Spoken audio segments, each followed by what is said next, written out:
किती उद्दिष्ट जे आहे ते या कारखान्यानं पूर्ण केलेलं आहे, किती अवॉर्ड मिळालेले आहेत आतापर्यंत आपण ऐकतो आहे. तर एकूणच जर लातूर जिल्ह्यातली स्थिती पाहिली तर यावर्षी पाऊस तर चांगला आहे. मात्र सातत्यानं राज्यामध्ये सांगितलं जातं की लातूरला दुष्काळ आहे, पाण्याची टंचाई आहे आणि अशा परिस्थितीमध्ये 10-10 साखर कारखाने जे आहेत ते या सीझन मध्ये चांगले चालण्याची स्थिती निर्माण झाली.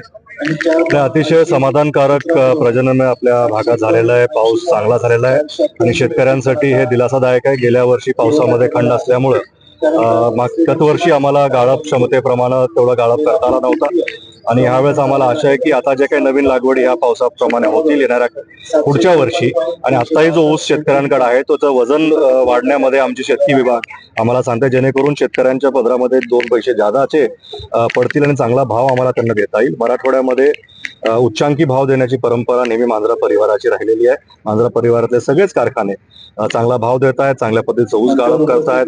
नवीन रोजगार निर्मिती हार्वेस्टरच्या प्रोग्रामच्या माध्यमातून इथं मोठ्या प्रमाणात झालेली आहे. मांजरा परिवारामुळे जिल्ह्यामध्ये जवळपास 4000 रोजगार निर्मिती ट्रॅक्टर असतील, वाहन चालक असतील यांच्यासाठी झालेला आहे.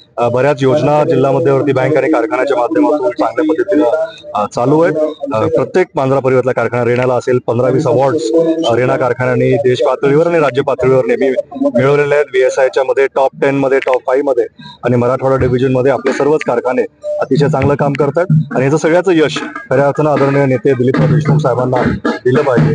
जे सहकार महर्षी आपण त्यांना ओळखतो आणि त्यांना सहकार भूषण म्हणून देखील हा पुरस्कार ह्या वर्षी मिळालेला आहे. त्याच्यासाठी ही सगळी टीम त्यांच्या अध्यक्षतेखाली चांगलं काम करत आहे.